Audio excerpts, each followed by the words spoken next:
मराठी भाषेच्या संवर्धनासाठी प्रयत्नांची गरज, मराठी भवन उभारण्यासाठी आपण महत्त्वपूर्ण संकल्पना राबवणार असं प्रतिपादन ज्येष्ठ इतिहासकार विश्वास पाटील यांनी केले। मराठी भाषेच्या संवर्धनासाठी प्रयत्नांची गरज आहे। आपण मराठी भवन उभारण्याची संकल्पना मांडणार आहोत।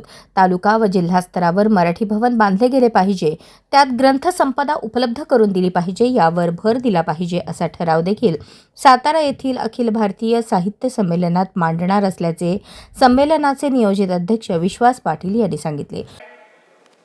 कारण नंतर आमच्या अश्विनीताई माझीच मुलाखत घेणार आहेत, त्यावेळेला बोलायचंच आहे आणि पाटलाचा स्वभाव खूप बोलका असतो, त्यामुळे पाटलांना नियंत्रित करावं लागतं असं म्हणतात।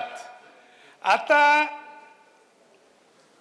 आदरणीय मोरे सर, श्रीकांत मोरे यांची बँक, सदाशिवराव मोरे साहित्य संमेलनाचं हे सभागृह, नुकत्याच बोललेल्या आशाताई, तुमची सगळी अवस्था हे कुटुंब रंगलय साहित्यात अशी झालेली आहे असं मला वाटतं।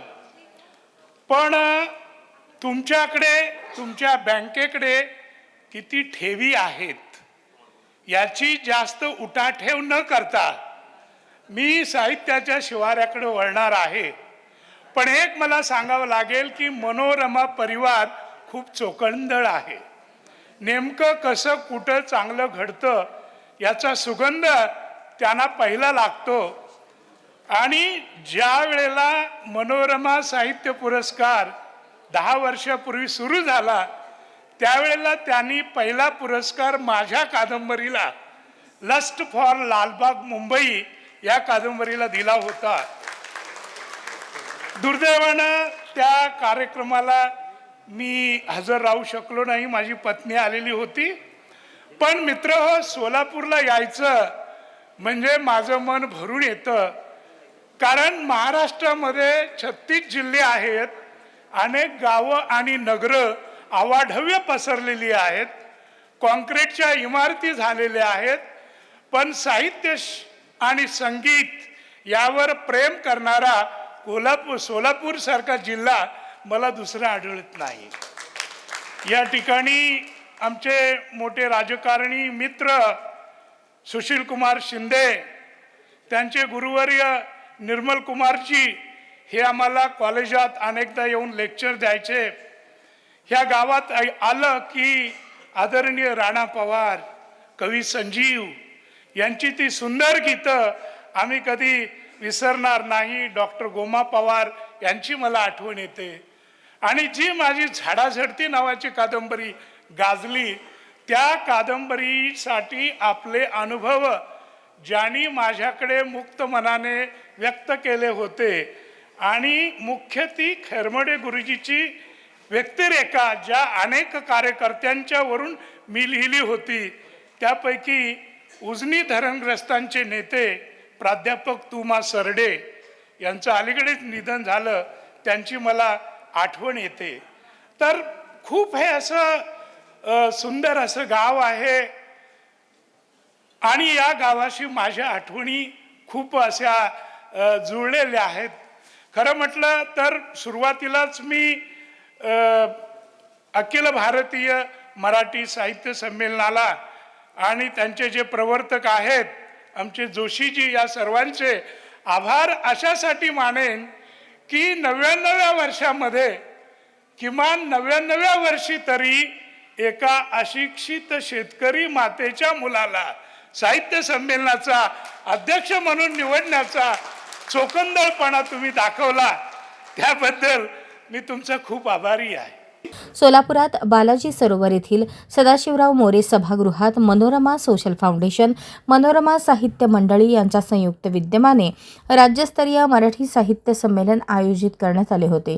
संमेलनाचे उद्घाटन सातारा येथील नियोजित अखिल भारतीय मराठी साहित्य संमेलनाचे अध्यक्ष पानिपतकार विश्वासराव पाटील यांच्या हस्ते दीप प्रज्वलन करून करण्यात आले।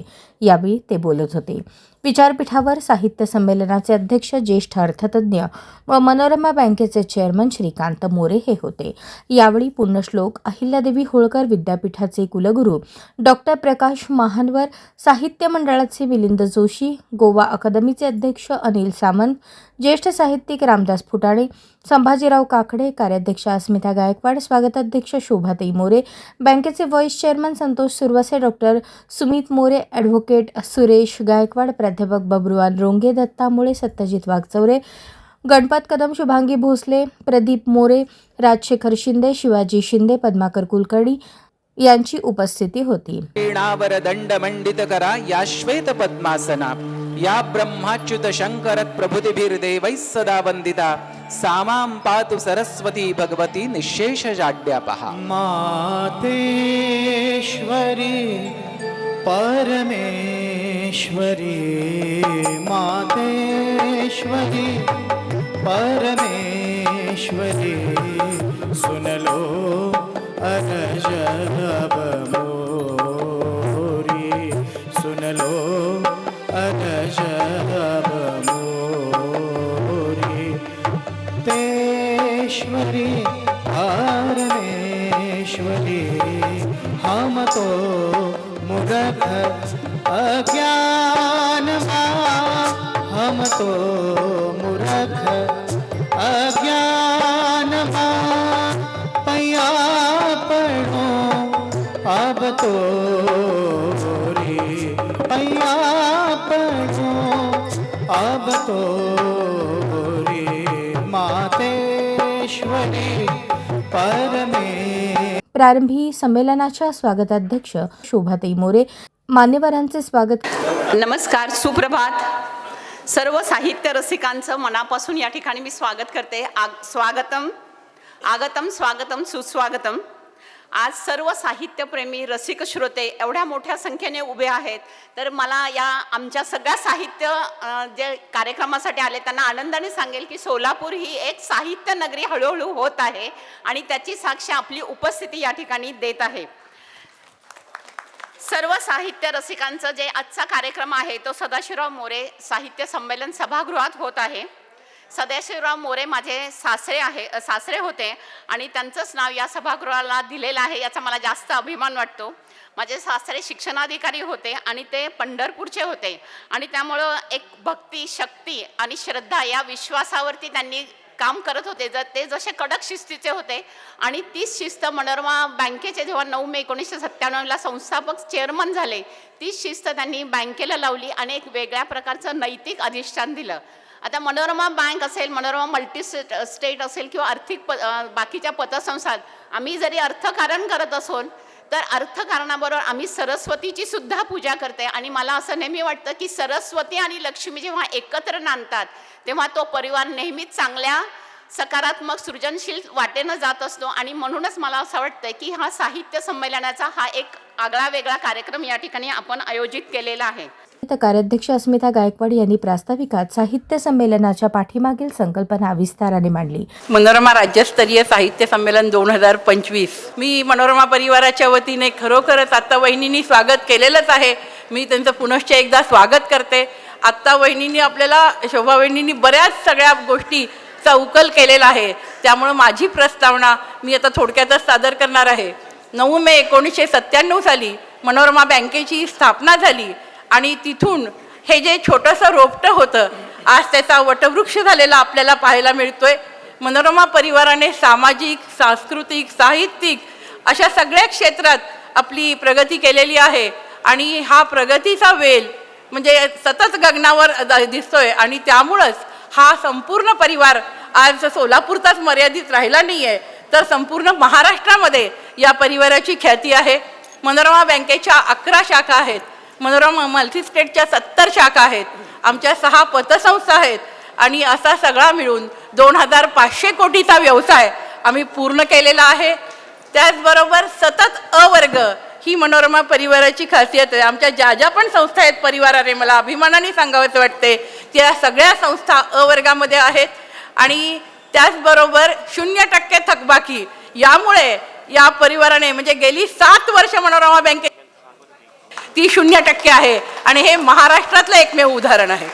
आज मनोरमा बँक असू देत, मनोरमा मल्टी स्टेट असू दे, मनोरमाच्या सगळ्या आमच्या पतसंस्था असू दे, ह्या अतिशय म्हणजे लोकाभिमुख असं काम आम्ही करतोय की आम्ही अगदी छोट्या पिठाच्या गिरणीपासून ते साखर कारखान्यांपर्यंत आम्ही कर्ज दिलेली आहेत आणि ती सगळी कर्ज अतिशय चांगल्या पद्धतीने त्याची वसुली करणं, त्याचबरोबर त्या कर्जांचं म्हणजे योग्य वापर होतोय की नाही याची काळजी घेणं, हे सगळं कार्य या परिवाराचे सर्वेसर्वा आदरणीय श्रीकांतजी मोरे साहेब यांच्या मार्गदर्शनाखाली संपूर्ण परिवार करत असतो. आणि या परिवारामध्ये कर्मचारी आणि संचालक असा काही भेद नाही आहे. या परिवाराच्या म्हणजे यशाचं गमक हे आहे की आम्ही एक परिवार म्हणून कार्यरत आहे. आमच्या कर्मचाऱ्यांनाही एक या परिवारात सामावून घेतलेला आहे साहेबांनी आणि संचालक आणि असं आमचे कर्मचारी असा भेद कुठे नाही आहे. तर सगळे मिळून एक दिलाने एकजुटीने हा परिवार वाढीसाठी आणि लोकांच्या हितासाठी आम्ही प्रयत्न करतोय. या प्रयत्नांसाठी एक छोटीशी कविता मला आठवती आहे. लहरों से डरकर नौका पार नहीं होती, कोशिश करने वालों की कभी हार नहीं होती. नन्ही चींटी दाना लेकर जब चलती है, चढ़ती दीवारों से 100 बार फिसलती है. मन का विश्वास रगों में साहस भरता है, गिर कर चढ़ना चढ़कर गिरना ना अखरता है. आखिर उसकी मेहनत बेकार नहीं होती, कोशिश करने वालों की कभी हार नहीं होती. डुबकियाँ सिंधु में गोताखोर लगाता है, डुबकियाँ सिंधु में गोताखोर लगाता है. जा जाकर खाली हाथ वापस आता है. मिलते नहीं सहज ही मोती गहरे पानी में, पर मुट्ठी उसकी खाली हर बार नहीं होती. कोशिश करने वालों की कभी हार नहीं होती. अंतिम पद है. असफलता एक चुनौती है, इसे स्वीकार करो. क्या कमी रह गई देखो और सुधार करो. जब तक ना हो सफल नींद चैन को त्यागो तुम, संघर्ष का मैदान छोड़कर मत भागो तुम. क्योंकि कुछ किए बिना जय जयकार नहीं होती. कोशिश करने वालों की कभी हार नहीं होती. कोशिश करने वालों की कभी हार नहीं होती. यावेळी बोलताना प्राध्यापक मिलिंद जोशी म्हणाले, मराठीला अभिजात भाषेचा दर्जा मिळाल्यानंतर मनोरमा परिवाराच्या माध्यमातून होणारे पहिले पंचतारांकित दालनात होणारे हे साहित्य संमेलन असून अत्यंत देखणेपणाने आयोजित केले आहे. गोव्याचा अनिल सामंत, माजी कामगार आयुक्त, मान्यवर आणि या ठिकाणी उपस्थित बंधू आणि भगिनींनो, मनोरमा साहित्य मंडळी सोलापूर आणि महाराष्ट्र साहित्य परिषद शाखा पश्चिम मनोरमा सोलापूर यांच्या संयुक्त विद्यमाने आज या साहित्य संमेलनाचं आयोजन केलं गेलं याचा मला अतिशय आनंद होतोय. मराठी भाषेला अभिजात भाषेचा दर्जा मिळाल्यानंतर पंचतारांकित हॉटेलमध्ये होणारं हे पहिलं मराठी संमेलन आहे, याचा आवर्जून उल्लेख केला पाहिजे. आणि त्यामुळे आपल्या मराठीमध्ये दारिद्र्याचं प्रदर्शन करायला आपल्याला खूप आवडतं. म्हणजे गरिबीचं इतकं एक सावट आपल्या मनावरती आहे की अशोक नायगावकर असं म्हणतात की मराठी लेखकाला उद्योजकाचं चरित्र लिहायला सांगितलं तर त्यातलं पहिलं वाक्य असं असेल की एका गावात एक उद्योजक होता आणि तो अतिशय गरीब होता. आणि त्यामुळे आपल्या सगळ्या कविता सुद्धा अशा आहेत. गदिमा खूप मोठे कवी, पण त्या तिथे पलीकडे तिकडे माझी या प्रियेचे झोपडे. खरं तर प्रियसीला 5 स्टार हॉटेलमध्ये ठेवायला पाहिजे, पण झोपडीमध्ये ठेवण्याची ही जी आपली गरिबीची मानसिकता आहे, त्यामुळं अनेकदा मराठीचा अभ्यासक्रम आहे का गरिबीचा अभ्यासक्रम आहे हेच आपल्याला कळत नाही. अशा पार्श्वभूमीवरती मराठी साहित्य संमेलन सुद्धा ऐश्वर्य संपन्न झालं पाहिजे असा विचार श्रीकांत मोरे करतात आणि त्याचं आयोजन करतात, याचा मला अतिशय आनंद होतो. आणि जिथे लक्ष्मीच्या पैशाचा खणखणाट असतो तिथे सरस्वतीच्या वीणेचा झंकार शक्यतो ऐकायला मिळत नाही.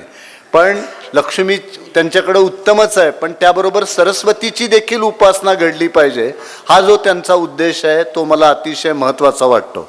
आणि त्यामुळे श्रीकांत मोरे साहेबांनी इतक्या वर्षामध्ये काय कमावलं असेल, किती कोटी रुपयांच्या ठेवी आहेत हे आत्ता आदरणीय ताईंनी आपल्याला सांगितलं.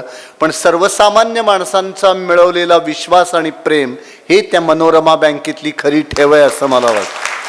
विश्वकोश मंडळाचे अध्यक्ष रवींद्र शोभणे, विद्यापीठाचे कुलगुरू महानवर यांनी मराठी भाषा आणि साहित्य प्रवास यावर प्रकाश टाकला. आदरणीय व्यासपीठ व समोर सर्व बंधू भगिनींनो, कार्यक्रम बहिणीच्या घरात साहित्याची मांदियाळी आणि आमंत्रण मिळवण्याचं मला वाटतं हा पहिला दुर्मिळ योग माझ्या बाबतीत.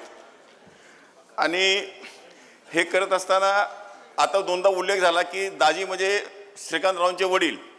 9 मे 1997 साली त्यांची दूरदृष्टी होती की साहित्याची किंवा सरस्वतीच्या प्रांगणात करत असताना कुठेतरी सुबत्तीचं बी पेरलं पाहिजे, सुबत्तीची झाडं उगवतील आणि सरस्वती आणि लक्ष्मी एकत्र नांदतील.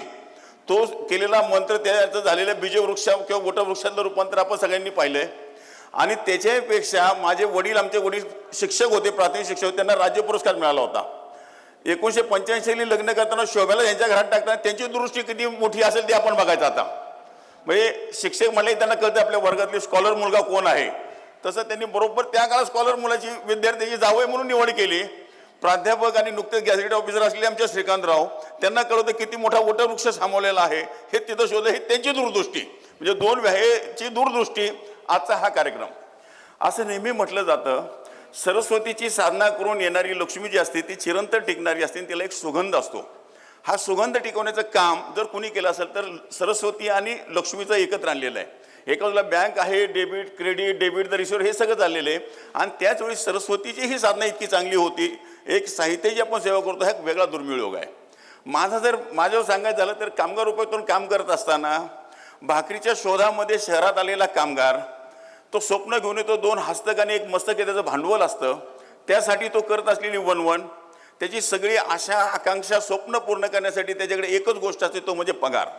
त्यामुळे त्याला आपल्या घामाचा जास्तीत जास्त मोबदला हवा असतो. आणि दुसऱ्या बाजूला उद्योग असणारा उद्योगपती तो स्पर्धेच्या युगामध्ये धंदा चालवत असतो, तेव्हा त्याला कमीत कमी पगारामध्ये मेहनताण्यामध्ये जास्तीत जास्त उत्पादकता हवी असती. कारण त्याला धंद्यामध्ये किंवा मार्केटमध्ये टिकायचं असतं. औद्योगिक संबंध हे संघर्षाचं अर्थशास्त्र आहे. आणि या संघर्षाच्या अर्थशास्त्रामध्ये संघर्षाकडून संवाद आणि संवादाकडून सुबत्ता या वाटचालीवर प्रत्येक जागी साहित्याचा आम्हाला अनुभव आलेला आहे. आणि हे करत असताना आजच्या हा संमेलनाचा पहिल्यापासून मी अनेक संमेलन हे केलेलं आहे. कुठतरी हा हे असलं पाहिजे. एकाने सांगितलं ज्याला वाचता येत नाही आणि जो वाचत नाही, दोघांच्यात फार फरक नाही. तर हे वाचनाची जी संस्कृती आहे, वाचत राहिलं पाहिजे. वाचाल तर वाचाल. All leaders are good readers हा चांगला संदेश दिलेला आहे. आणि घरातलाच कार्यक्रम आहे, यासाठी मग आपण सगळ्यांसमोर आलो. व्यासपीठाबद्दल बोलायचं गरज नाही. फुटाणे सर काही 4 ओळीमध्ये आयुष्याचा किती मोठा आशय असतो. शोभाने सांगितलं कुंकू गेलं, टिकल्या आल्या आणि बाथरूमच्या सगळ्या भिंती सौभाग्यवती झाल्या. किंवा असे अनेक प्रकारचे छान छान करून हे केलेलं आहे. अजूनही आमचं तोंडपाठ तुमचं भारत माझा देश हा झालेला आहे.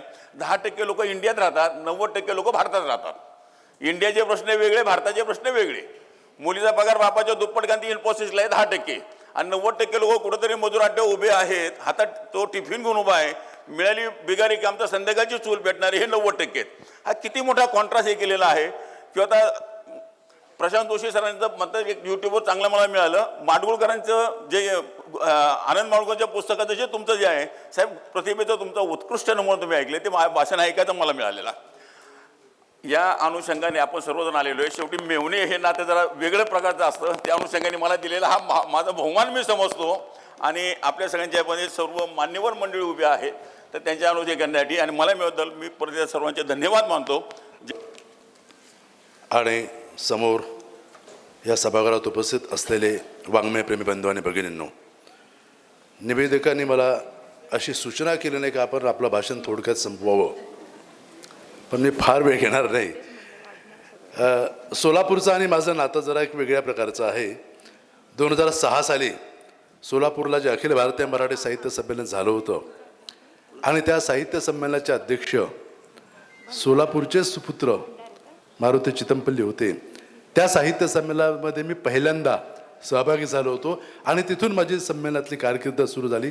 त्यामुळं सोलापूरचं हे माझं नातं त्या क्षणापासून दृढ झालं. आणि नंतर मला मग सोलापूरची मंडळी बऱ्यापैकी बोलवायला लागली, माझ्या खांद्यावर शाली टाकायला लागले आणि शाली घेऊन घेऊन मी बऱ्यापैकी शालीन झालो. त्याच्यामुळे मला पुन्हा पुन्हा सोलापूरचे लोक माझ्यावर प्रेम करतात, मला बोलवतात. मला अखिल भारतीय मराठी साहित्य संमेलनाच्या अध्यक्षपदाच्या आधी माझ्या उत्तरायण कादंबरीला मनोरमा प्रकाशनाने मनोरमा राज्यस्तरीय साहित्य पुरस्कार प्रतिष्ठानाने पुरस्कार दिला होता. आणि त्यावेळेला श्रीकांतजींनी असं सांगितलं की प्रत्येक पुस्तक आमच्या श्रीमती शोभाताई वाचतात. तुमची उत्तरायण कादंबरीसुद्धा वाचली आणि त्यानंतर आम्ही त्या कादंबरीला पुरस्कार द्यायचं जाहीर केलं. आजच्या साहित्य संमेलनाच्या स्वागताध्यक्ष शोभाताई आहेत.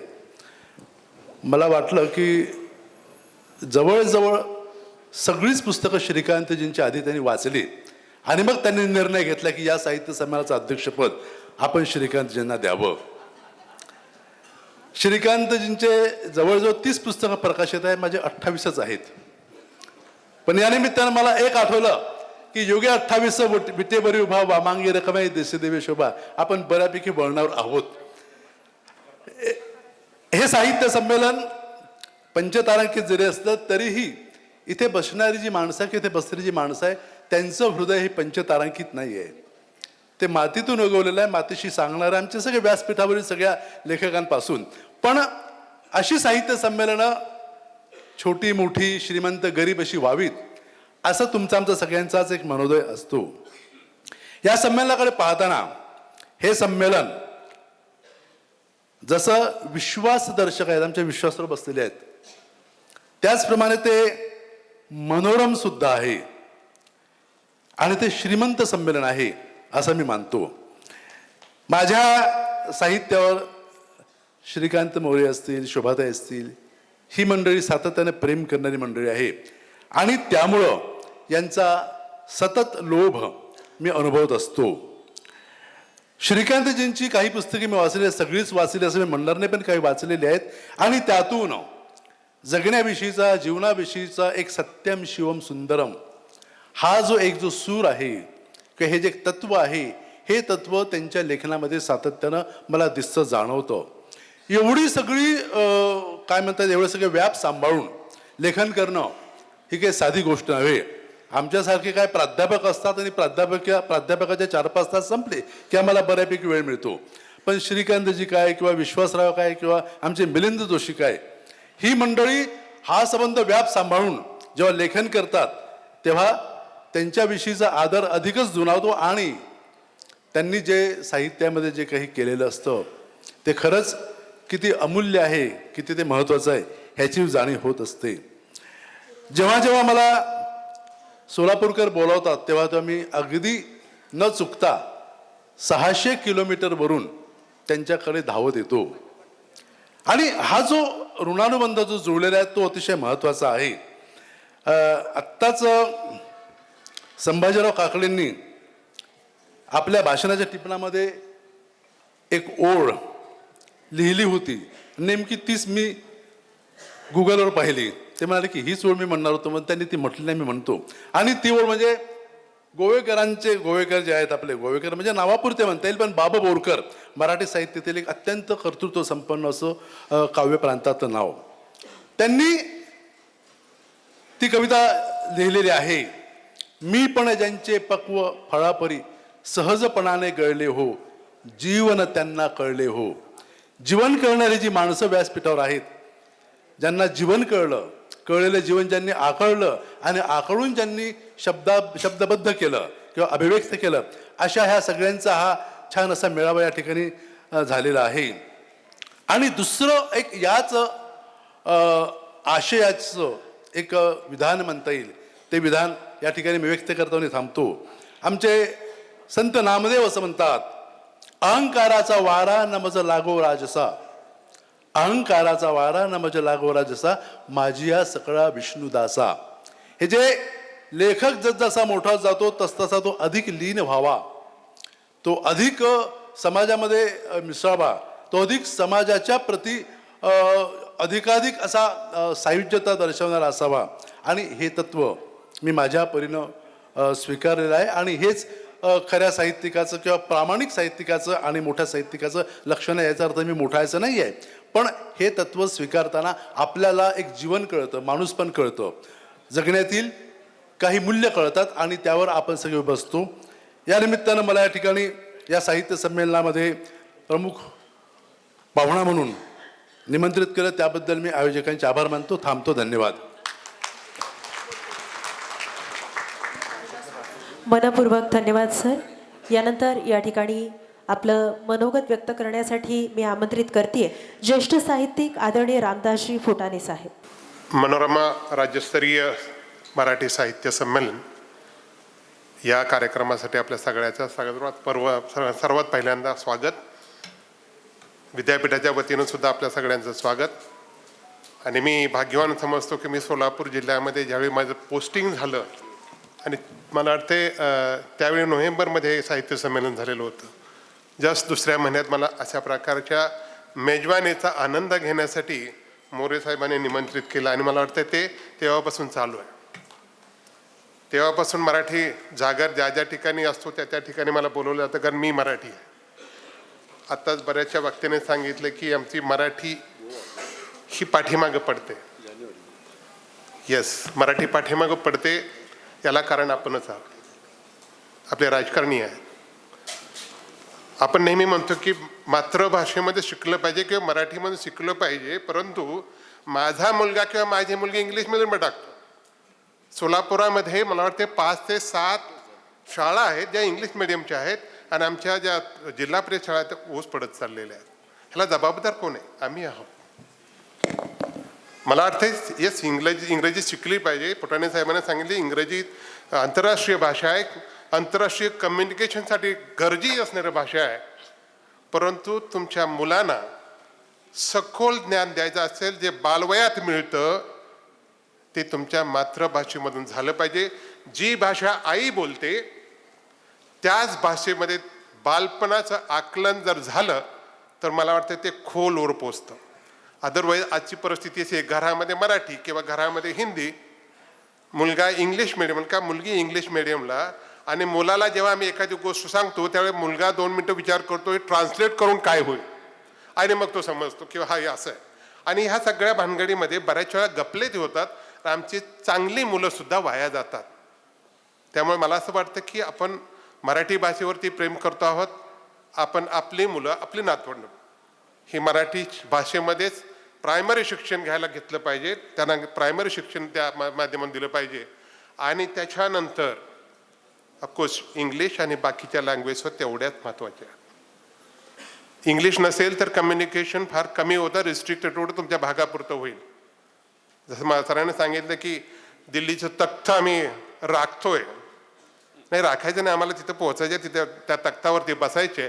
त्याच नाही, विश्वामध्ये आम्हाला पुढे जायचं आहे आणि विश्वामध्ये जायचं असेल तर इंग्लिश ही आपल्याला आलीच पाहिजे भाषा. ती मूळ भाषा होऊ नये परंतु ती आली पाहिजे. मी एका ग्रामीण भागातून आहे ज्या खेड्यामध्ये आजी आम्हाला 6 किलोमीटर चालत जावं लागतं आणि फक्त आमच्याकडे जिल्हा परिषदेची शाळाच आहे. मी त्या शाळेतून माझं प्रायमरीचे एज्युकेशन झालं. मला वाटतं मी ग्रॅज्युएशनपर्यंत इंग्लिशमध्ये कम्युनिकेशन करायला फार घाबरायचो. आज इंग्लिश बोलायला लागलो, इंग्लिश लोकांशी संवाद चांगला करायला लागलो. आंतरराष्ट्रीय पातळीवरती माझे बरेचसे निबंध प्रबंध प्रसिद्ध झाले. कुठेही कमी पडलो नाही. मायबोलीतून शिकल्यामुळं मी कुठेही कमी पडलो नाही हे मला अगदी छातीटोक सांगायला आवडतं. आणि म्हणून मला वाटते पहिलं आपल्याला जे काय करावं लागेल, आमची नातवांडं ही मराठी भाषा किंवा मदर टंगमध्ये शिकवली पाहिजेत. मी फक्त मराठी म्हणणार नाही, जी माझी भाषा असेल, माझ्या आईची जी भाषा असेल त्या भाषेतून ती शिकली पाहिजे. आम्ही विद्यापीठ किंवा शैक्षणिक संस्था हा यांचा एक वसाच आहे, सरस्वतीची आराधना करून लक्ष्मीला वश करणं. कुठल्याही मार्गाने तुम्ही सरस्वतीची आराधना करा तरच तुम्हाला लक्ष्मी वश होईल आणि तुमचं जे आयुष्य आहे सुसह्य होईल. आणि म्हणून मला असं वाटतं आम्ही विद्यापीठ म्हणून एका पर्टिक्युलर आमच्या भाषेपुरते मर्यादित न राहता दुसऱ्या भाषेमध्ये असलेलं चांगलं ज्ञान हे सुद्धा माझ्या मराठी भाषेत आलं पाहिजे आणि ते माझ्या विद्यार्थ्यांना समजलं पाहिजे. त्या माध्यमातून सुद्धा त्याने आराधना केली पाहिजे. आणि महाराष्ट्रापुरतंच फक्त संकोचित न राहता माझे विद्यार्थी जगभर गेले पाहिजेत. आणि म्हणून आम्ही विद्यापीठाच्या माध्यमातून या सरस्वतीचा जो आराधना आहे हे वेगवेगळ्या माध्यमातून वेगळ्या भाषामध्ये करतो. आणि म्हणून आमच्या विद्यापीठामध्ये 8 भाषेची डिपार्टमेंट्स आहेत आणि ह्या 8 भाषेच्या डिपार्टमेंटच्या माध्यमातून आम्ही सरस्वतीची आराधना करतो. आणि त्याचा एक ठसा उमटावा म्हणून मला वाटतं गेल्या आठवड्यात मोरे साहेब सुद्धा अध्यक्ष होते. दयानंद कॉलेजमध्ये असं संमेलन भरलेलं होतं आणि तिथेही मराठीचा जागर चालू होता. प्रत्येकजण मराठी म्हणत होता आणि आम्ही थोडंसं वेगळं विचार केला की बाबा विद्यापीठ सर्वसमावेशक आहे, सगळ्या भाषा विद्यापीठासाठी सारख्याच आहेत. वेगवेगळे माध्यम आम्ही जसं म्हटलं की वेगवेगळ्या माध्यमातून आम्ही सरस्वतीची आराधना करतो. म्हणून यावर्षी म्हणजे 2026 या वर्षी आम्ही बहुभाषिक साहित्य परिषद, मी साहित्य संमेलन म्हणत नाही, याचं कारणही वेगळं आहे. कारण आमच्या ह्या साहित्य परिषदेमध्ये वेगवेगळ्या भाषेमध्ये असणारे जे पेपर्स असतील किंवा साहित्यिक असतील, साहित्याचं जे साठा आहे त्याचं प्रदर्शन असेल, ग्रंथाचं प्रदर्शन असेल, वेगवेगळे लेक्चर्स असतील, आमच्या साहित्य संमेलनाचे अध्यक्ष आहे अशा थोर मोठ्यांच्या मुलाखती असतील, असे वेगवेगळ्या माध्यमातून हे मराठीचा जागर आणि बाकीच्या भाषांचा सुद्धा, आमच्या मावश्यांचा सुद्धा आम्ही जागर करणार आहे. मराठी आमची माय आहे, परंतु बाकी ज्या भाषा आमच्या मावशी आहेत त्या मावश्यांचं सुद्धा आम्ही आदर करण्याचं ठरवलं आहे. आणि हे मला वाटते आम्ही जुलै 2026 विद्यापीठाच्या प्रांगणामध्ये करणार आहोत. तर मला असं वाटतं की मी या माध्यमातून जे आमच्या अखिल भारतीय साहित्य संमेलनाचे अध्यक्ष, सातारामध्ये होणाऱ्या संमेलनाचे अध्यक्ष, त्यांना विनंती करेन आमच्या त्या परिषदेचं सुद्धा तुम्ही एक दूत म्हणून काम करावं आणि आईबरोबर मावशींची सेवा करण्याची आपल्या माध्यमातून आम्हाला मदत करावी. म्हणून विश्वराव पाटलांना मी विनंती करेन आमच्या त्या कार्यक्रमाचे प्रमुख उद्घाटक म्हणून आपण येण्याचं मान्य करावं, जेणेकरून हे विद्यापीठासाठी सुद्धा भूषण हवं असेल. आता बऱ्याच वेळा म्हटलं जाते की मराठी किंवा हा संप्रदाय सगळा वारकरी संप्रदाय गरीब आहे, परंतु या वारकरी संप्रदायाच्या भागामध्येच अशा पंचतारांकित हॉटेलमध्ये मराठीचं साहित्य संमेलन बनवणारे आमचे मोरे साहेब आहेत. मोरे साहेबांना मी विनंती करेन या मंचावरून आपले सहकार्य त्याला लाभावं. सुरवैसे साहेब आहेत, मला वाटते मी त्या दिवशी ती अनाऊन्समेंट केली आणि टू माय सरप्राईज दुसऱ्या दिवशी मला मराठी साहित्य संमेलन सोलापूर विभागानं पत्र दिलं की मराठीचा जो काही कार्यक्रम असेल पूर्ण तो मराठी साहित्य परिषद सोलापूर शाखा सगळं काही बघून घेईल. मला वाटतं अशाच पद्धतीनं जेवढ्या काय भाषा आम्ही त्या याच्यामध्ये घेणार आहोत त्या सगळ्या भाषांचे जे काही साहित्य परिषदा असतील किंवा जे काही संस्था त्यामध्ये काम करत असेल त्यांनी यामध्ये सहभागी व्हावं आणि हे सगळा सहभाग हा आमच्या विद्यार्थ्यांना अगदी जवळून पाहता यावा म्हणून आमचा प्रयोग आहे. वेगवेगळ्या भाषामध्ये किती साहित्य आहे, किती प्रगल्भ आहे, हे सगळं दाखवण्यासाठीचा प्रयत्न म्हणजे आमचे बहुभाषिक साहित्य परिषद आहे. आणि म्हणून आपल्याला 7 महिने अगोदरच 7 महिने अगोदरच आपल्याला निमंत्रण देतो की आमच्या विद्यापीठामध्ये या बहुभाषिक साहित्य परिषदेला हजेरी द्यावी. आणि मला वाटते याच्या पुढे न बोलता, कारण मला पाठीमागं बघावं लागतं, मी माझे 2 शब्द संपवतो. जय हिंद, जय भारत. मनपूर्वक धन्यवाद सर. खरं तर साहित्य आणि विज्ञान या दोन्ही वाट्या स्वतंत्र जरी असल्या तरी त्या पाठीमागे एक जबाबदारी दडलेली असते. मराठी मातीची ओळख जपून जगाच्या वैज्ञानिक व्यासपीठावर आपलं योगदान देणारे आणि थेट जपानहून या साहित्य संमेलनासाठी इथं उपस्थित असलेले आदरणीय चैतन्यजी भंडारे सर यांनी आपलं मनोगत इथं व्यक्त करावं अशी त्यांना विनंती करते. जोरदार टाळ्यांनी आपण त्यांचं पुन्हा एकदा स्वागत करूयात.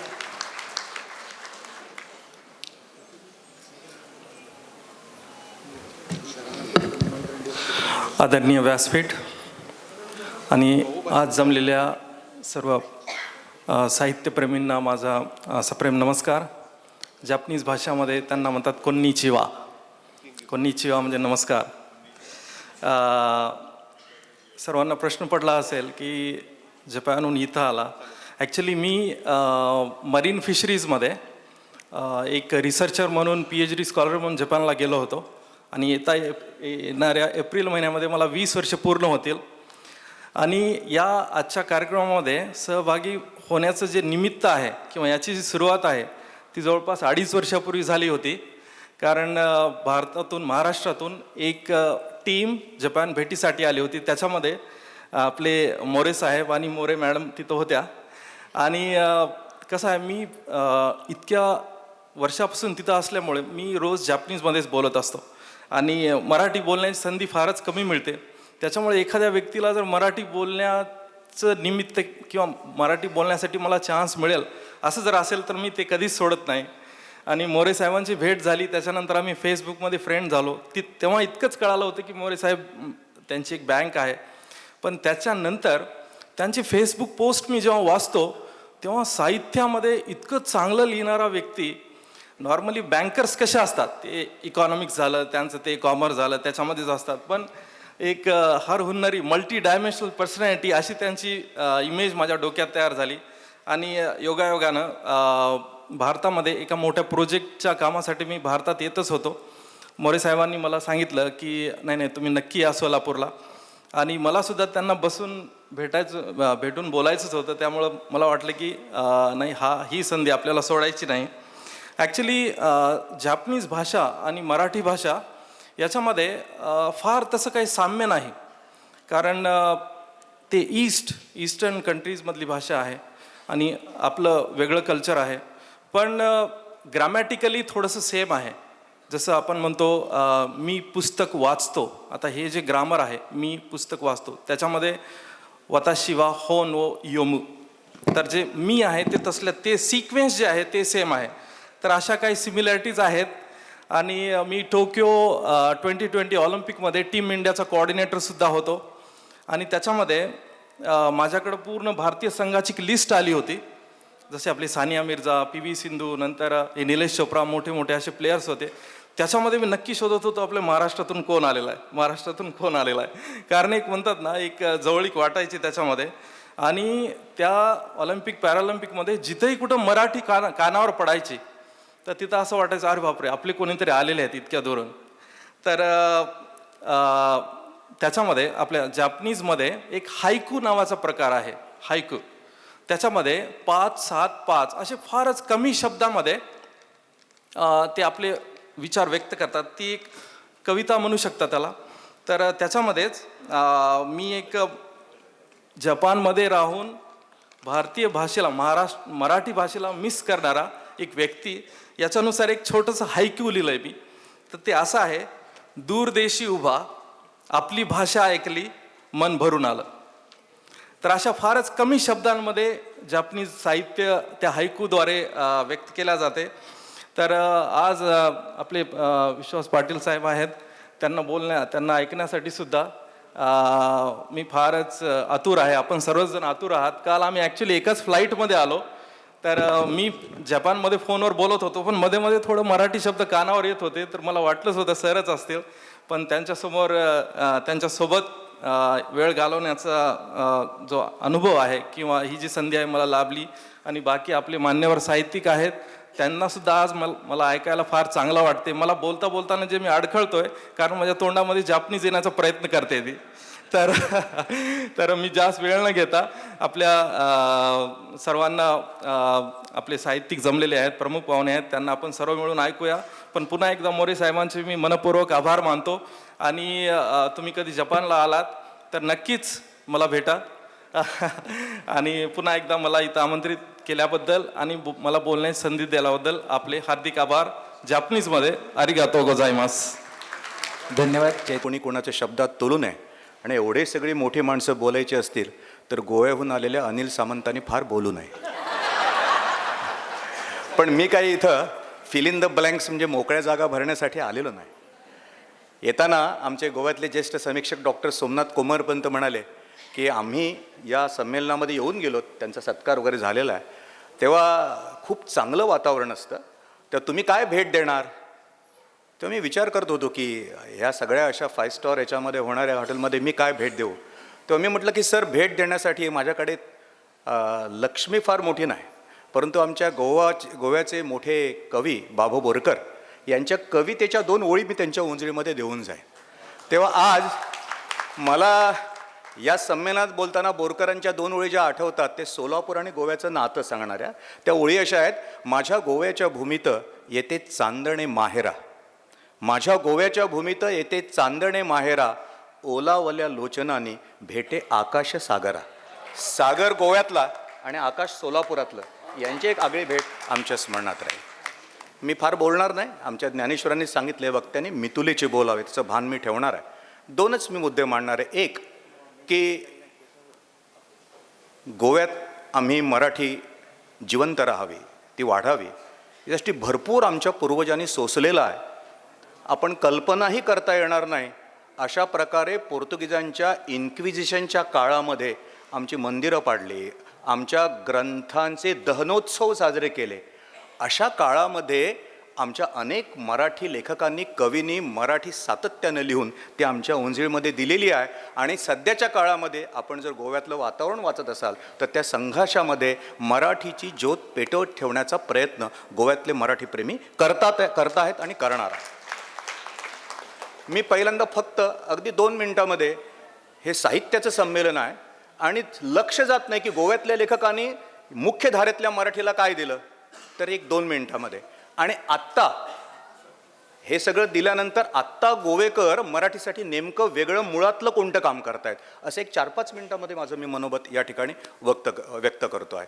पहिली गोष्ट अशी की पहिला 1526 साली आमच्या कृष्णदास श्यामानं केळोशीच्या मंदिरामध्ये श्रीकृष्ण चरित्र नावाचा लिखित मराठी ग्रंथ लिहिला. मराठीच्या दशमस्कंदावर एकनाथांच्या पूर्वी त्यांनी जो 11 स्कंद लिहिला त्याच्यापूर्वी बरेच वर्ष गोव्यामध्ये मराठीचा पहिला, मला त्याचं आज स्मरण होतं आहे. मला स्मरण होतं आहे संत सोहिरोबानाथ आंबे यांचं. ते कारण असं की मराठी भाषा सर्वसामान्य लोकांमध्ये पोहोचवण्यापूर्वी त्यांनी भक्तिगीतामध्ये आपल्या पदामध्ये एक वेगळा प्रयोग केला. आपण बघा दुसऱ्या कुठल्या संतांच्या याच्यामध्ये हा मिळतो का. त्यांनी आपल्या पदांच्या वर हे भजन कुठल्या रागामध्ये आहे ते वरती तुम्हाला लिहिलेलं आहे.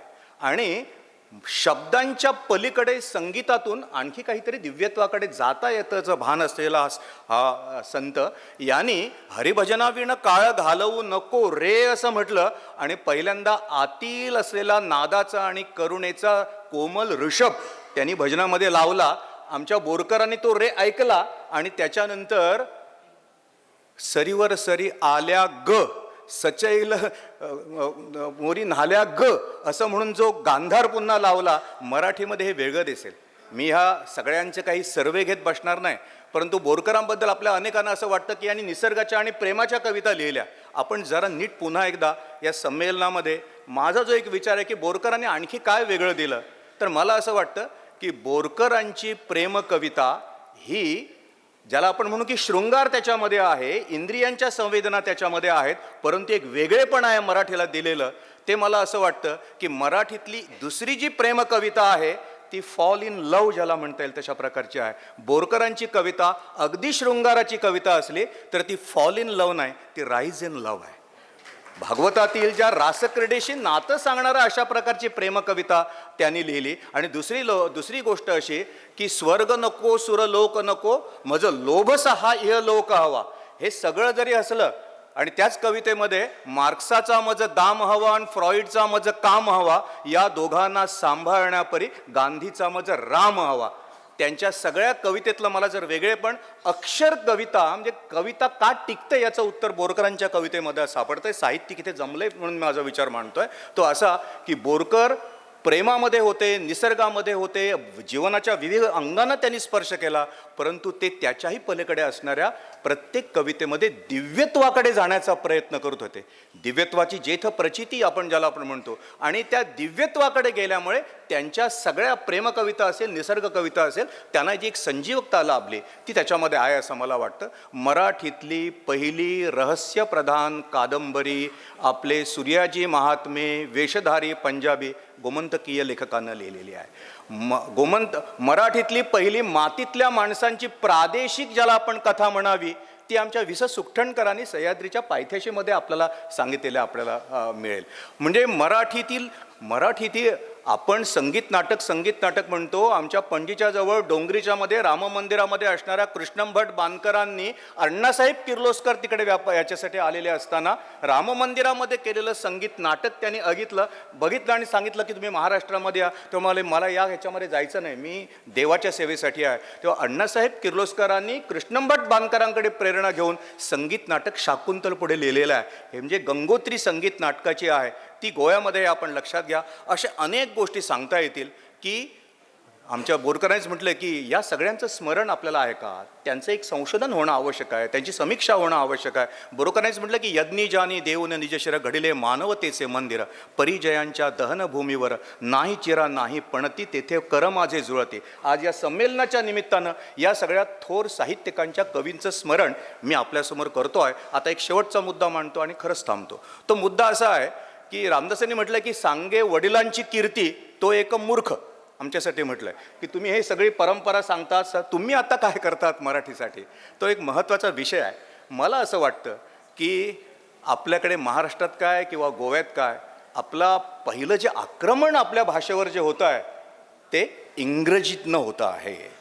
आणि आपण नेहमी जर त्याच्यावर हे करतो, मला सांगा इथं बसलेले अनेक पालक आहेत, मी जर त्यांना विचारलं काय मुलांचे प्रॉब्लेम्स आहेत, पहिलं मी तुम्हाला सांगतो की आमच्या काळामध्ये श्यामची आई वाचताना, नटसम्राटसारखं नाटक वाचताना डोळ्यातून अश्रू यायचा. कधी आपली मुलं मोबाईलमध्ये काही बघताना मुलांच्या डोळ्यातून अश्रू उघळताना आपण बघतो आहोत का, असा माझा प्रश्न आहे. मुलांची हृदय दगडाची झालेली आहेत. मराठीच्या कवितांची आणि बालगीतांची, बडबडगीतांची नाळ कुठेतरी तुटलेली आहे असं मला वाटतं.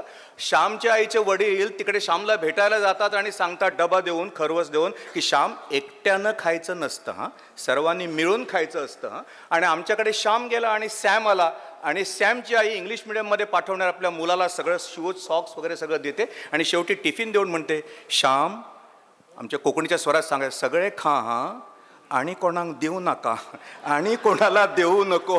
हा सगळा मराठीच्या पासून वेगळं केल्यामुळे आलेले जे प्रॉब्लेम आहेत. आता माझं शेवटचं उत्तर आहे, महाराष्ट्र काय किंवा गोवा यांना एक संधी आहे. गोव्यामध्ये आम्ही प्रयत्न करतो म्हणून सांगतो. ती संधी कुठली आहे, नवं शैक्षणिक धोरण आलेलं आहे. आणि या कुठल्याही झाडाची ज्यावेळी फुलं आणि पानं विषारी व्हायला लागतात, कोमे जायला लागतात, याचं कारण आपण पाणी वरवर मारत असतो. पुस्तकं लिहून साहित्य लिहिणं हे सगळं ठीक आहे, मुळामध्ये आपल्या शैक्षणिक क्षेत्रामध्ये विशेषतः पायाभूत स्तरावरचं जे शिक्षण आहे त्याच्यामध्ये एक उत्तम संधी आलेली आहे, ती गोमंतक यांनी घेतलेली आहे. मी स्वतः SCRT हे जे सिलेबस केलं जाते त्याचा एक मेंबर आहे म्हणून आपल्याला सांगतो की आम्ही गोव्यामध्ये प्राथमिक, पूर्व प्राथमिक स्तरावर ज्याला R1 म्हटलं जातं जी भाषा, ती मराठी आणि कोकणी दोन्हीपैकी कुठली तरी आपली भारतीय भाषा असली पाहिजे आणि इंग्लिश हे R3 केलेली आहे. आपल्या महाराष्ट्रात काय आहे मला माहिती नाही, अजून सिलेबस झालेला आहे ते.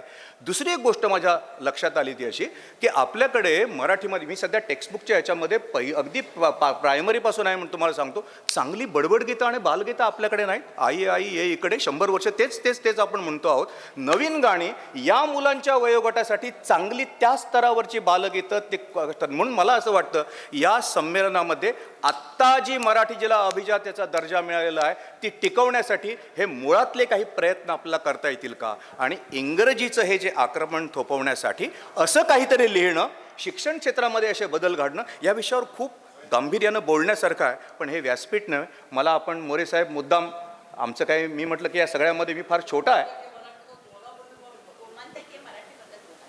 मी ठीक आहे, खूप मोठी यादी होईल आणि खरोखरच मोठे मी त्यांचं ऐकण्यासाठी आलेलो आहे, त्यामुळे मी फार त्याच्यामध्ये जात नाही. परंतु मराठीतली आध्यात्मिक कादंबरी, आमच्याकडे अवधूत कुडतरकर नावाचा खेडेगावामध्ये राहणं, सगळा आध्यात्मिकतेचा प्रवास आणि त्याच्यामध्ये काय काय फसवणूक होते. मी तुम्हाला एक नाव सांगतो, आपण पुस्तक वाचलेलं नसेल.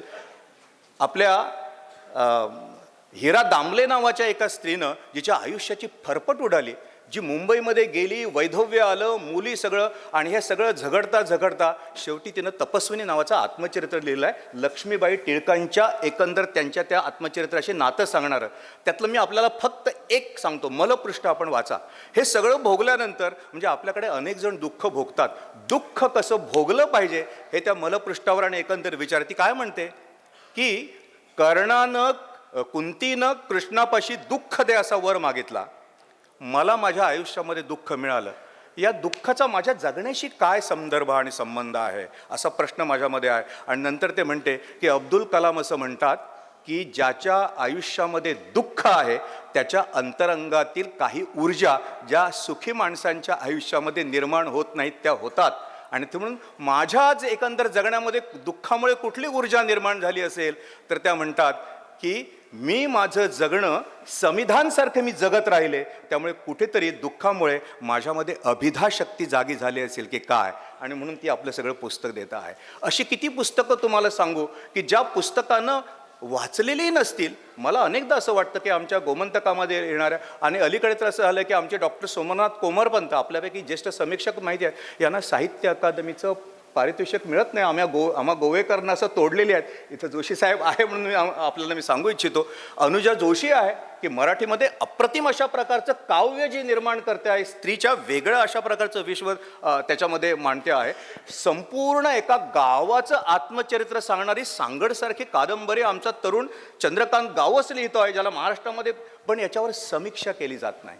ओरबिन खाणीमुळं गोवा जो पोखरला जातोय, त्या ओरबिनच्या यंत्रावर आमच्या गजानन देसाई महाराष्ट्रामध्ये पण या कादंबऱ्यावर समीक्षा पूर्वी सत्यकथा किंवा इतर अनेक योगवाणी याच्यामध्ये एखाद्या पुस्तकाकडे लक्ष वेधण्यासाठी ज्याचं खोलवर जाऊन समीक्षा करणं किंवा गोव्याचा हा एक शापित आहे. मला सांगा, जाणीवेवर आणि आध्यात्मिकतेवर कविता आहे, परंतु दिवे लागले तमाच्या तळाशी दिवे लागले, हे आमचे शंकररामाने नेणिवीतला अनुभव व्यक्त. मराठीमध्ये अशा प्रकारची कविता कमी आहे, अध्यात्म ज्याला म्हणता येईल आणि नेणिवेकडे जाणारी, ही आमच्या शंकररामाने लिहिली. अशी मी तुम्हाला 25 नावं आणि पुस्तकं सांगू शकेन की मराठीमध्ये काहीतरी वेगळं गोमंतकी यांनी मराठी केलेलं आहे. याचं कारण असं, आज आम्ही सध्या असं म्हणतो, आम्ही यावेळी शिक्षण क्षेत्रामध्ये कोकणी आणि मराठीला दोघांनाही मातृभाषा माध्यम म्हणून करावं असं म्हटलं, कारण आम्ही ठरवलं की हा आमचा शत्रू आहे आणि इंग्रजी आमचा शत्रू आहे.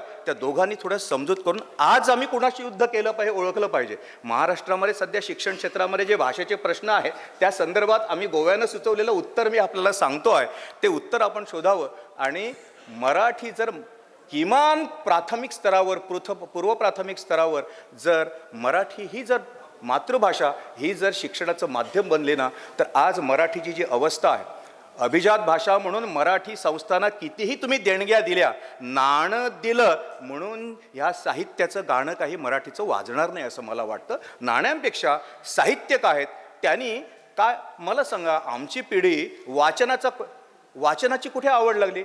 आम्ही गुरुनाथ नाईकांच्या डिटेक्टिव्ह कादंबऱ्या वाचून मोठे झालो ना. डिटेक्टिव्ह कादंबरी आज मराठीमध्ये आपण त्याला हे करतो, हे जरा कमी स्तरावरचं आहे वगैरे. मला असं म्हणायचं की सगळ्या प्रकारचं साहित्य हे यायला पाहिजे. गोमंतके यांनी आमच्या पूर्वजांनी आम्हाला एक वाट काढून दिलेली आहे. एक शेवटचा मुद्दा सांगतो की आम्हाला अनेक जण विचारतात की तुमचा इतिहास कुठला, पोर्तुगीजांचा का गोवेकरांचा? तेव्हा आम्ही त्यांना सांगतो की 1667 छत्रपती शिवाजी महाराज कोलवाळची नदी ओलांडून पलीकडे आले, किल्ला आणि बारदेशमध्ये स्वारी करून पोर्तुगीजांवर 2 मिशनऱ्यांच्या माना छाटल्या आणि गोमंतकाच्या स्वातंत्र्याच्या मुक्तीच्या इतिहासाचं पहिलं पान महाराजांनी लिहिलं. तो आमचा इतिहास आहे आणि हा इतिहास पाठ्यपुस्तकामध्ये नाही. म्हणून मराठी अकादमीनं सचिन मदगे या ऐतिहासिकाला सगळे पुरावे तपासून पुस्तिका काढायला लावली. 2 दिवसाचं छत्रपती शिवाजी महाराजांचं संमेलन, महाराष्ट्रातले आणि गोव्यातले सगळे वक्ते आलेले होते. मला सांगा, इथं पानिपतकार आहेत आणि आपल्याकडे सगळेजण शाळेमध्ये आणि विद्यापीठामध्ये मराठ्यांचा इतिहास म्हणजे पानिपतच्या पराभवाचा इतिहास, त्याच्या पुढे काही घडलं नाही का हो? गोमंतकाचा संबंध आहे म्हणतो. मला सांगतो, महादजी शिंदे यांनी पुढे संपूर्ण उत्तर हिंदुस्थानामध्ये जी विजयध्वजा लावली, त्याला साथ देणारे गोव्याचे बक्षी बहादर जीवबादादा केरकर, 2 खंड आम्ही छापलेले आहोत. एक इतिहास त्यांचं चरित्र आणि आता दुसरा खंड प्रकाशित होतं, त्याच्यामध्ये सगळी पत्र आहेत पुराव्याची, आणि त्याच्यामध्ये आपल्या मुलांसमोर हा विजयाचा इतिहास गेला पाहिजे. मराठीचा अभिमान त्यातून उभा राहणार आहे. तेव्हा मला भीती आहे की तुम्ही परवानगी दिल्यामुळे फारच बोलून जाईल, त्यावेळी मी या ठिकाणी थांबतो. शेवटी मराठीचा आणि आमचा संबंध, ट्रस्ट आणि संमेलनाच्या सगळ्यांचा मी आभारी आहे. अत्यंत प्रेमाने मला इथे बोलवलं आणि आमचे जुने मित्र विश्वास पाटील यांच्या हस्ते माझा सत्कार झाला. माझं नाव आहे ना शिंदे, मी सोलापूरचा आहे. मी IRS अधिकारी होतो. माझं जातीला जात वैरी नावाचं पुस्तक हे पापुलरने काढलं होतं आणि मला फार सांगता येणार नाही, पण मी सोलापूरचा असल्यामुळं माझं हे वय आता 75 आहे आणि 57 वर्षापासून मी लिहितोय आणि आजही मी लिहिता लेखक आहे. आपण माझा सन्मान केलात याबद्दल मी आपला आभारी आहे. यावेळी पानिपतकार विश्वास पाटील यांची अश्विनी कोळेकर यांनी प्रकट मुलाखत घेतली. विश्वास पाटील यांनी यावेळी ऐतिहासिक साहित्य आणि मराठी साहित्य संमेलनासंदर्भातील संकल्पना यावर विचार मांडले. साहित्य गटातटात विभागले जात असून आपल्या साहित्याची मोठ्या समीक्षकांकडून समीक्षा झाली नाही अशी खंतही त्यांनी व्यक्त केली. महालामध्ये सन्मानासाठी म्हणून न्यायचं होतं आणि तिथे त्यांना जिवंत पुरण्याचं सगळं यांनी ठरवलेलं होतं, कारस्थान रचलेलं होतं औरंगजेबानं.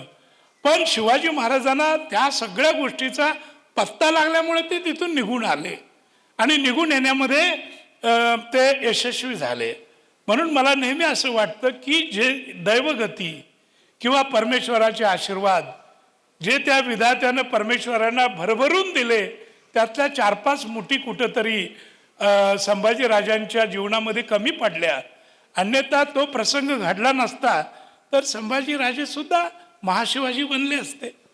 वा, क्या बात आहे. या अनुषंगानेच पुढचा प्रश्न असेल सर. जसं आत्ता आपण मगाशी म्हणालात की छत्रपती संभाजीराजे असतील किंवा नेताजी सुभाषचंद्र बोस असतील, या न नायकांबद्दल लिहिताना लेखक म्हणून तुम्हाला काय काळजी घ्यावी लागली? त्याचं कारण छत्रपती संभाजी महाराजांबद्दल दुर्दैवाने आपल्याकडचा सुरुवातीचा जर इतिहास आपण बघितला तर तो अत्यंत नकारात्मक पद्धतीने लिहून ठेवलेला होता आणि त्याला पूर्ण सकारात्मक पद्धतीने आणण्यासाठी जसं तुम्ही म्हणालात रणजित देसाई सर असतील, तुम्ही असाल, तुम्हा सगळ्यांचं खरं तर फार मोठं योगदान आहे. हे मीच काय अख्खा महाराष्ट्र नाकारणार नाही सर. तर अशा लोकांबद्दल लिहिताना एक लेखक म्हणून काय काळजी घेतली जावी? अशा लोकांबद्दल लिहिताना आणि तुमचे न नायक नव्हे ते कसे नायक होते तर तुम्हाला कागदोपत्री पुरावा द्यावा लागतो. कागदोपत्री सगळं उत्खनन करावं लागतं, अन्यथा ते लोकांना मान्य होत नाही. तर संभाजीराजांच्या बाबतीत आता त्यांची जी गोव्यावरची स्वारी आहे, कसा त्यांनी पणजी जिंकले होते आणि त्या पोर्तुगीज गव्हर्नरच्या पाठोपाठ त्यांनी पाण्यात घोडा घातला होता आणि ते पोहणीला लागले होते, तिथेच ते मृत्यू. ज्येष्ठ वात्रटिकाकार रामदास फुटाणे यांची सामना चित्रपट 50 वर्षांपूर्वी आणि आत्ता या संदर्भात इंद्रजित घुले, कपिल प्रक्षाळे आणि इतरांनी प्रकट मुलाखत घेतली. पैसे वसूल झाले पण या सगळ्या प्रेरणा जामखेडच्या बाजारात जे मी काही कापड दुकान मध्ये बसत होतो आणि बाजार दिवशी सोलापूरचा माल विकत होतो, कारण त्यावेळेस सोलापूरचाच माल महाराष्ट्रात जास्त विकला जात होता. पुढे ते सुरत, मालेगाव आणि अमरावतीपर्यंत आता पोहोचलेलं आहे. ते त्या ठिकाणी ती सोलापूरची कथा हा एक वेगळा भाग होईल या विषयापासून. परंतु एक सत्तेवर असलेला माणूस आणि सत्तेपासून फेकला गेलेला माणूस यांच्यातला हा संघर्ष आहे. तर सुरुवातीला डॉक्टर लागून निळू फुले हे दोघे समोर ठेवले आणि तेंडुलकर म्हटले की यांना करून सिनेमा जर केला तर आपले पैसे वसूल होतील का? आणि त्यांना सिनेमापेक्षा माझ्याकडे मी कर्ज काढणार हे माहीत होतं. त्यामुळे कर्जात बुडू नये म्हणून ते विचार करत होते की हे 2 नट घेऊन आपण करू. आणि त्या पद्धतीने ते नट घेतले आणि सिनेमा करताना तेंडुलकर स्वतः अनेक शुगर फॅक्टरीमध्ये हिंडले. चेअरमन कसा बोलतोय, संचालक कसे बोलतायत, तिथल्या शेतकऱ्यांचे काय प्रश्न आहेत, हे हिंडले आणि मग सामना लिहिला. अलीकडे काय झालंय, पुस्तकं वाचूनच लोक दिवाळ्यांकत लिहितात वगैरे वगैरे, जगण्याची अनुभूती कमी असते. तेंडुलकर हे मला यासाठी आवडत होते की माणसाच्या मूलभूत प्रवृत्तीवर ते लिहित होते. म्हणून तेंडुलकरांच्या नाटकांचा ब्रॉडवेला शो झाला. नामदेव ढसाळची कविता जर्मनीत वाचली गेली. जर साहित्य कसदार असेल, क्रिएशन जे आहे, निर्मिती आहे, सर्जन ते जर चांगलं असेल, कसदार असेल, तर मग मराठी साहित्य सुद्धा टिकू शकतं.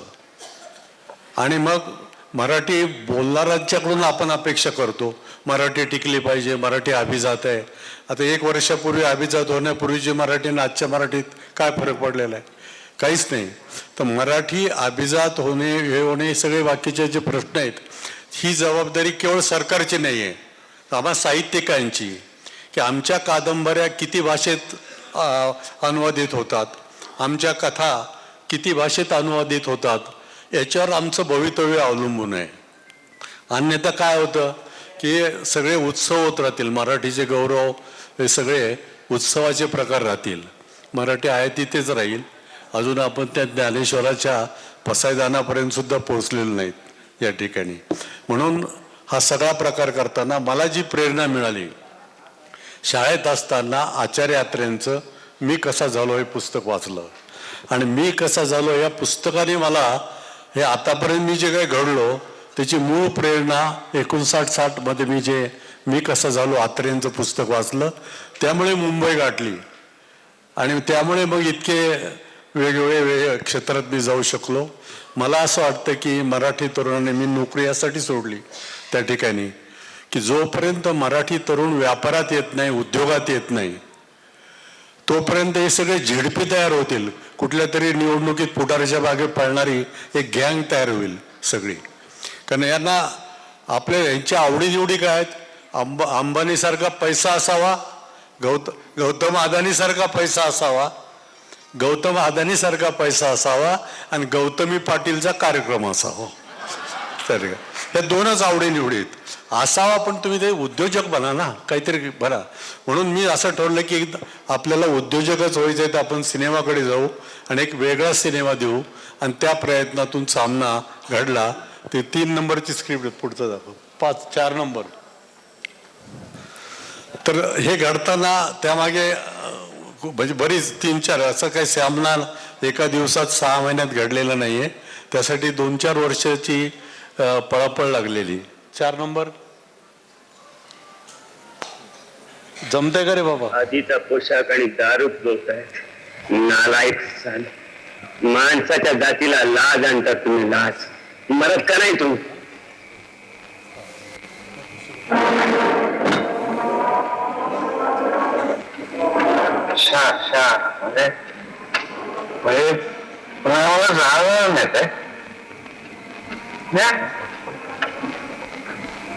आमच्या त्या अखेरच्या इच्छेचं काय?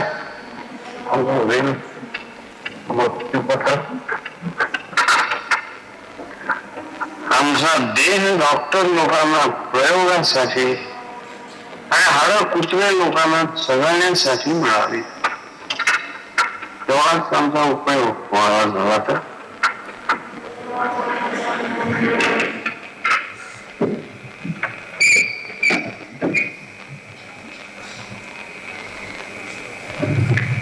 गेलेली माणसं परत आणि खेळ एकच आहे आणि आपल्यामध्ये जो आडवा येईल त्याचा काटा काढणे हा सत्तेचा खेळ हजारो वर्ष चालू आहे त्या ठिकाणी. हा सिनेमा करताना निष्क्रिय बुद्धिवंत एका बाजूला आणि रांगडे राजकारणी एका बाजूला, ह्या दोघांचा संघर्ष आहे. इंटेलेक्च्युअल हे भाषण चांगलं देतात, कविता लिहितात, नाटक करतात, लिहितात, पण स्वतः तसं कुठलीच संस्था उभी करत नाहीत. आणि इकडे जो बहुजन समाज आहे त्याच्याकडे एक प्रचंड लोकशक्ती की त्यातून त्यांनी साखर कारखाने उभे केले आहेत, बँका उभ्या केलेल्या आहेत, अनेक गोष्टी उभ्या केलेल्या आहेत तिथे. तुम्ही थांबा जरा, एक प्लीज जरा 2 मिनिट. कोण? विश्वास पाटील आहेत का तुम्ही? तर सॉरी मला दिसलं नाही, मला म्हणजे अजून दिसत नाही आहे हे सगळ्यांना माहिती आहे त्यातलं. तर बुद्धिवंत इंटेलेक्च्युअल्स हे जास्तीत जास्त अल्कोहोलिक आहेत. तुम्ही 50 साहित्यिक इकडे उभे करा आणि 50 झेडपी उभे करा. 50 झेडपीत तुम्हाला 90 न पिणारे आठवते दिसतील, पण 50 साहित्यिकामध्ये तसे दिसतीलच सांगता येत नाही. तर जे इंटेलेक्च्युअल आहेत ते अल्कोहोलिक झालेले आहेत. आणि दुसरं त्यांना टीका करणं माहीत आहे. एखाद्या संस्थेवर टीका करता येते त्यांना, पण स्वतः काहीच उभा करता येत नाही. पण हा जो संघर्ष आहे या सिनेमातला हा कुठल्या व्यक्तीवर नाही, पण झालं काय की या सिनेमाला बॅन करा, जे पोस्टर फाडा, अशा प्रकारची चळवळ त्या 75च्या काळात झाली. हा 1975च्या काळातला सिनेमा आहे आणि त्यालाही आम्हाला फेस करावं लागलं.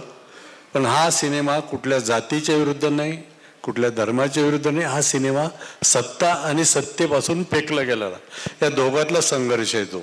आणि म्हणून ते कॅरेक्टर जे डॉक्टर लागूंचं हे 2 नट आणि तेंडुलकरांची लेखणी याने हा सामना उभा केलेला आहे.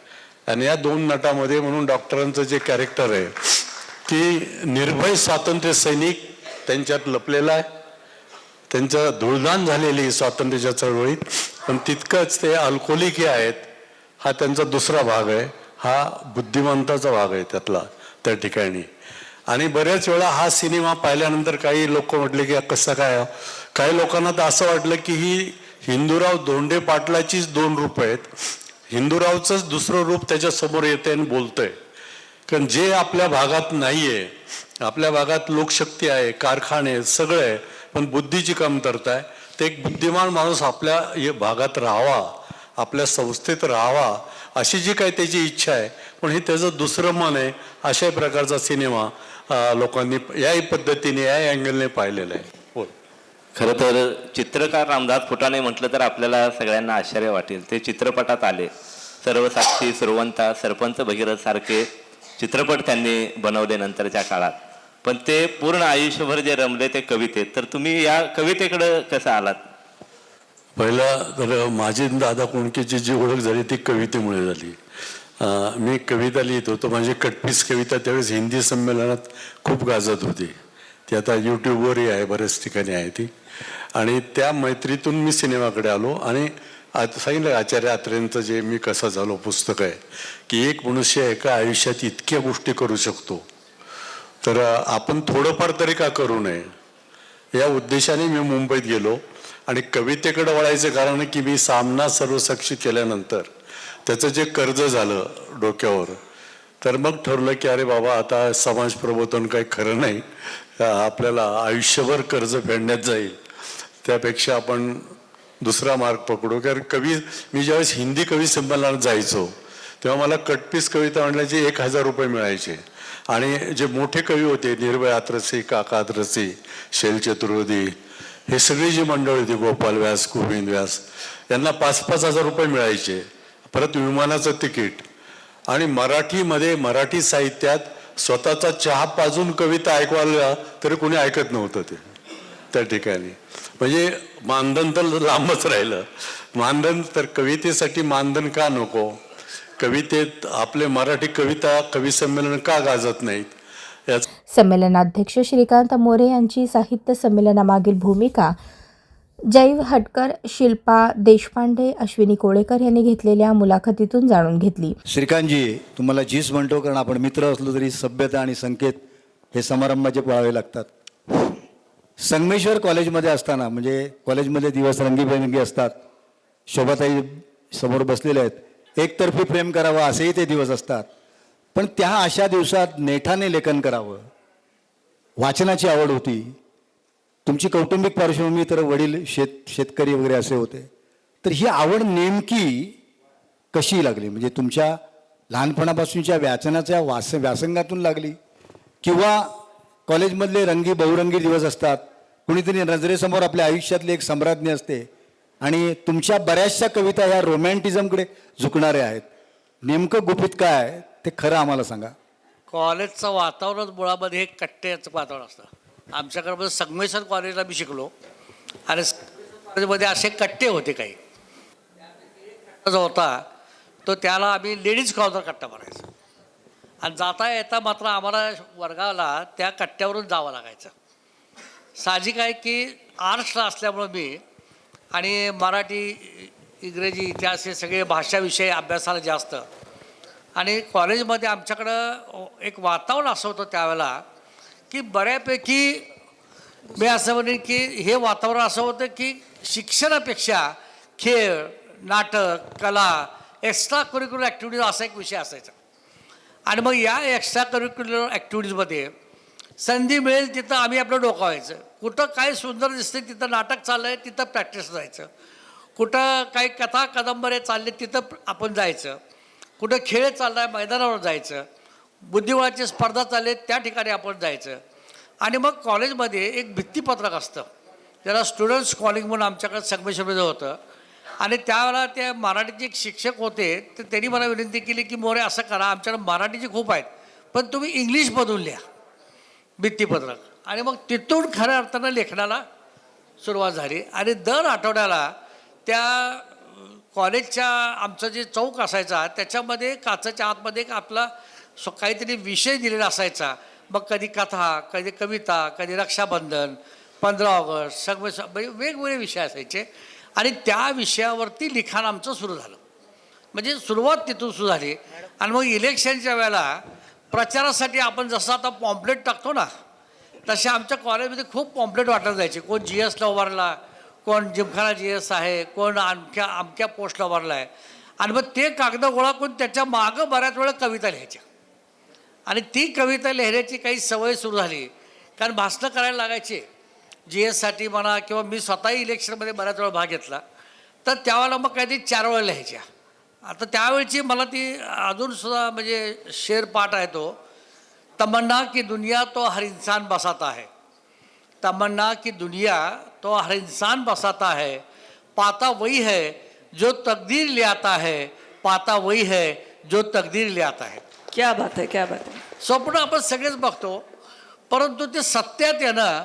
आणि आत्ता जर मी क्लिप बघितल्यानंतर मला वाटतं की जवी भाटकरसारखे मित्र असलेले चांगले. खूप छान. आणि जयू सरांनी त्याच्यामध्ये आनंद यात्री असं म्हटलंय. त्याला पुढं जाऊन मला असं म्हणावं वाटेल की जिंदा दिल आहेत श्रीकांत मोरे सर जे आहेत ते जिंदा दिल आहे का, ते मी पुढं सांगेनच. कारण जिंदा दिल आता त्यांनी शायरी छेडलीच, तर असं म्हणावं लागतं, मला म्हणावं असं वाटतंय की जिनकी मस्ती जिंदा है उनकी हस्ती जिंदा है, जिनकी मस्ती जिंदा है उनकी हस्ती जिंदा है, वरना वो आदमी जबरदस्ती जिंदा है. क्या बात आहे. आणि मला वाटतं इथं असणारे आणि इथं असणारे कुठलेही लोक असे जबरदस्ती जिंदा नाही आहेत, कारण सगळे जिंदा दिल आहेत. आणि जिंदा दिल आपल्या मराठीमध्ये पहिले जे शायर होते ते भाऊसाहेब पाटणकर होते. आणि आमच्या मला वाटतं 6 महिने आपली ओळख, अगदी 6 महिन्यांची ओळख आहे. पण मी त्यांना बोलून दाखवलं की मला भाऊसाहेब पाटणकरांच्या शायरीचा कार्यक्रम पुण्यामध्ये करायचा आहे. खरं पुणे तर सांस्कृतिक भूमी आहे, साहित्यिक भूमी आहे, तर तिथे पाटणकरांचा एकही प्रयोग आजवर झालेला नाही. आणि त्यांना मी ही इच्छा व्यक्त केली. आणि दुसऱ्या क्षणी मनोरमा साहित्य परिवाराकडून तो कार्यक्रम पुण्यामध्ये यशस्वीपणे पार पडला. यावेळी रुचा मोरे पाटील, माजी शिक्षण उपसंचालक प्रदीप मोरे, शिल्पा कुलकर्णी, मोहिते शिंदे, डॉक्टर आदित्य पाटील, दत्ताअण्णा सुरवसे, नसीबा पठाण तसेच मान्यवर कवी उपस्थित होते. यावेळी सदरचे संमेलन हे 4 सत्रात संपन्न झाले. काव्य संमेलन देखील चांगलेच रंगले. साहित्य रसिकांनी त्याला मोठ्या प्रमाणात दाद दिली. यावेळी श्रोतेवर्गात प्रचंड उत्साह दिसून आला. अत्यंत देखणे नियोजन यावेळी आयोजकांकडून करण्यात आले. मनोरमा परिवाराचे कार्यकर्ते, कर्मचारी तसेच साहित्यिक, साहित्य रसिक यांनी मोठ्या प्रमाणात हजेरी लावली होती. या साहित्य संमेलनात भोजनासह हुरड्याची मेजवानी आयोजकांकडून देण्यात आली. त्यामुळे सर्वांनी मनोरमा परिवाराचे भरभरून कौतुक केले.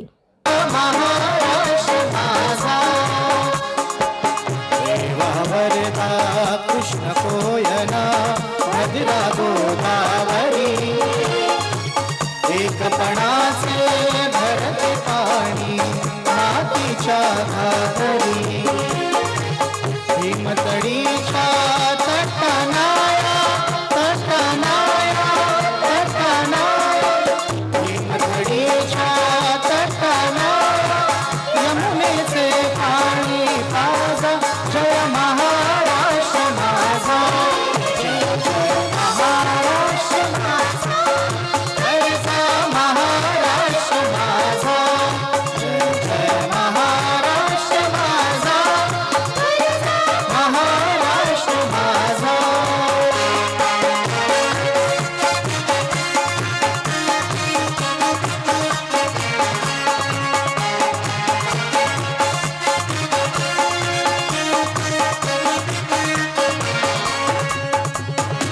भीतीन आम्हा तुझी मुळी गडगडणाऱ्या नभा, आसमानाच्या सुलतानीला जबाब देती जिव्हा, सह्याद्रीचा सिंह गर्जतो, सिंह गर्जतो, सिंह गर्जतो, सह्याद्रीचा सिंह गर्जतो, शिवशंभू राजा, दरी दरीतून नाद गुंजला, महाराष्ट्र माझा, जय महाराष्ट्र माझा, गरजा महाराष्ट्र माझा, जय जय महाराष्ट्र माझा.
संत जय महाराष्ट्र.